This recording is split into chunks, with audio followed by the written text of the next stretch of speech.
नमस्कार। कल हमने भोजन के कार्यों की शुरुआत की थी कि जो भोजन हम खाते हैं वह हमारे शरीर में किस प्रकार से कार्य करता है। हमने देखा जो भोजन होता है हमारे शरीर में उसका मुख्य रूप से 3 कार्य होते हैं। एक होता है शारीरिक कार्य, दूसरा होता है सामाजिक कार्य और तीसरा होता है संवेगात्मक कार्य। हमने शुरुआत की थी शारीरिक कार्य की और उसमें बात की थी ऊर्जा प्रदान करना कि भोजन हमारे शरीर को ऊर्जा प्रदान करता है। इसको विस्तृत रूप से देखा था। अब हम आते हैं कि अन्य क्या शारीरिक कार्य हैं भोजन के हमारे शरीर में। जब इसकी बात करते हैं शारीरिक कार्य की, तो हमारे शरीर में भोजन के कार्य जब देखते हैं तो ऊर्जा प्रदान करने के अलावा यह भोजन हमारे शरीर के वृद्धि और विकास के लिए भी आवश्यक होता है, रोगों से रक्षा प्रदान करता है, साथ ही साथ शारीरिक जो कार्य होते हैं शरीर के विभिन्न प्रकार के, उन कार्यों का संचालन करता है, उन कार्यों का नियंत्रण करता है और उन कार्यों का नियमन भी करता है। तो अब हम आते हैं भोजन के द्वितीय शारीरिक कार्य पे, जो कि है शरीर का वृद्धि व विकास करना। हमने बार बार कहा प्रोटीन का मुख्य कार्य होता है शरीर को वृद्धि और विकास में मदद करना, क्योंकि हमारा शरीर जो होता है वो छोटी छोटी कोशिकाओं से मिलके बना होता है ना। आपने फर्स्ट ईयर में पढ़ा होगा कि जो कोशिका होती है वह हमारे शरीर की सबसे छोटी इकाई होती है। जब कई सारी कोशिकाएं आपस में जुड़ती है तो उसे हम ऊतक कहते हैं। ये जो ऊतक होते हैं एक तरह के, वो एक अंग का निर्माण करते हैं। अंग का मतलब है जैसे कि हार्ट हुआ, लंग्स हुआ, स्टमक हुआ, इंटेस्टाइन हुआ, ये एक पर्टिकुलर अंग हुआ जो कि एक पर्टिकुलर टाइप ऑफ टिश्यूज के बने हुए हैं, है ना। वो बात अलग है कि डिफरेंट टाइप के टिश्यूज हो सकते हैं। अब इस अंग से अंग तंत्र बनता, मतलब पाचन तंत्र जब पूरे की बात करते हैं तो उसे हम अंग तंत्र कहते हैं। कहने का मतलब ये है हमारे शरीर की सबसे छोटी इकाई कोशिका होती है और यह जो कोशिका होती है इसमें पानी के बाद मुख्य रूप से प्रोटीन पाया जाता है, यानी कि शरीर के वृद्धि के लिए कोशिका को प्रोटीन की आवश्यकता होती है। प्रोटीन जो होता है न सिर्फ शरीर का वृद्धि करता है, उसका विकास करता है, इसके अलावा वह टूट फूट और मरम्मत भी करता है। हमारे शरीर के अंदर लगातार या अनवरत रूप से कुछ न कुछ चीजों का टूट फूट होती रहती है। अगर हम इसको सिंपल वे में उदाहरण दें तो हमारे जो लाल रक्त कणिकाएं हैं, आपको पता है उसका एक फिक्स जीवन काल होता है। उसके बाद जो है लाल रक्त कणिकाएं वापस नहीं बनती है। जो जिस दिन बनी उसके बाद जो उसका अवधि काल है या उसका जीवन काल है उस समय पे टूट जाएगी, वापस से नहीं बनेगी, है ना। तो ये चीज चलती रहती। इसी तरीके से बॉडी के अंदर भी कई सारे टिश्यूज टूट रहे हैं, उसका वापस से निर्माण होता है, वापस से उन कोशिकाओं को बनाया जाता है। तो उस सब के लिए भी प्रोटीन की आवश्यकता होती है। इस चीज को हम ऐसे भी समझ सकते हैं, हमारी उंगली पे या हमारे शरीर पे कहीं भी चोट आती है, घाव हो जाता है, उस समय पे कुछ समय के लिए वो घाव रहता है, आप दवाई वगैरह लगाते हैं, उसके बाद वो ठीक हो जाता है, क्योंकि वहां पर वापस से टिश्यूज या सेल्स बन जाते हैं जो उस गैप को फिल कर देते हैं या घाव को ठीक कर देते हैं। यानी कि रिपेयरिंग प्रोसेस हो रहा है, मरम्मत का कार्य हो रहा है। यानी जो प्रोटीन होता है शरीर का वृद्धि व विकास करता है, साथ ही साथ में शरीर में जो टूट फूट हो रही है उसकी मरम्मत का भी कार्य करता है। इस वृद्धि और विकास को भी हम एक सिंपल एग्जाम्पल से समझ सकते हैं, जो कि पहले भी मैंने आपको दिया है कि जब बच्चा पैदा होता है उस समय पर उसका जो वजन होता है वो करीब 2.5 किलो होता है, जो कि 2.5 किलो से 3 किलो तक जो है हम उसे सामान्य वजन मानते हैं।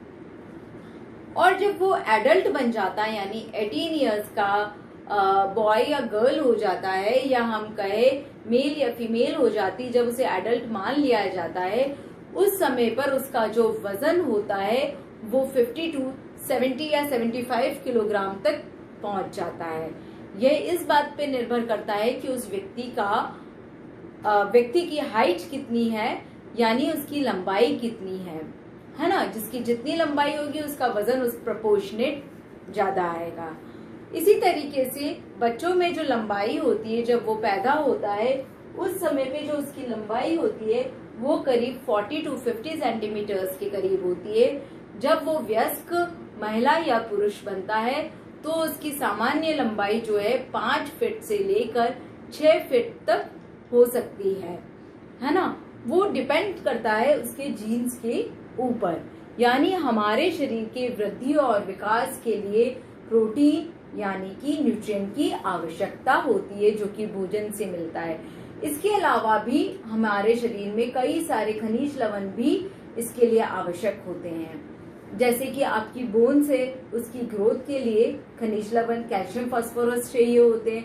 यानी खनिज लवण भी हमारे शरीर में वृद्धि विकास का कार्यों में मदद करते हैं। अब नेक्स्ट जो शारीरिक कार्य है हमारे शरीर में वो है भोजन का रोगों से रक्षा प्रदान करना, है ना। रोगों से रक्षा प्रदान करने का क्या मतलब हुआ बच्चों, कि हमारे शरीर को रोग प्रतिरोधक क्षमता देना। हमारे शरीर में कुछ मात्रा तक रोग प्रतिरोधक क्षमता पाई जाती है, जिसे कि हम इंग्लिश में इम्यूनिटी कहते हैं, जो कि हमें कई सारे रोगों के लिए रक्षा देने का कार्य करती है।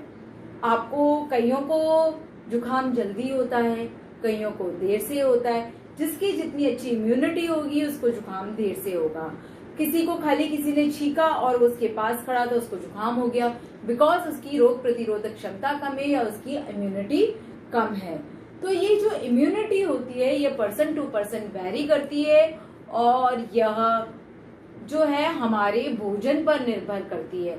अगर हम एक सुपोषित भोजन ले रहे हैं तो उस व्यक्ति की जो इम्यूनिटी होती है नो डाउट वो काफी अच्छी होती है, क्योंकि हमारे शरीर में कुछ हद तक कुछ बीमारियों के लिए रोग प्रतिरोधक क्षमता पाई जाती है कि हम उससे लड़ने की कोशिश करते हैं और उसके साथ लड़के उसको हराने की कोशिश करते हैं, जिससे कि वो बीमारी हमारे को नहीं हो, है ना। अब ये कार्य करता कौन है, आपने सुना होगा हमारे शरीर में ब्लड पाया जाता है, जिसे कि हिंदी में रक्त कहा जाता है। और इसी रक्त के अंदर ब्लड सेल्स या रक्त कणिकाएं होती है। उसमें से एक कणिका होती है व्हाइट ब्लड सेल्स, या इसे WBC कहा जाता है शॉर्ट में, या इसे श्वेत रक्त कणिकाएं कहा जाता है। तो यही श्वेत रक्त कणिकाएं जो होती है वो हमें विभिन्न प्रकार के रोगों से लड़ने के लिए रोग प्रतिरोधक क्षमता प्रदान करती है, और इसी क्षमता के कारण हम कई सारे रोगों से लड़ते हैं। अब हम आते हैं शारीरिक कार्य के लास्ट कार्य पे, जिसे कि हम कहते हैं विभिन्न शारीरिक कार्यों का संचालन, नियंत्रण व नियमन करना।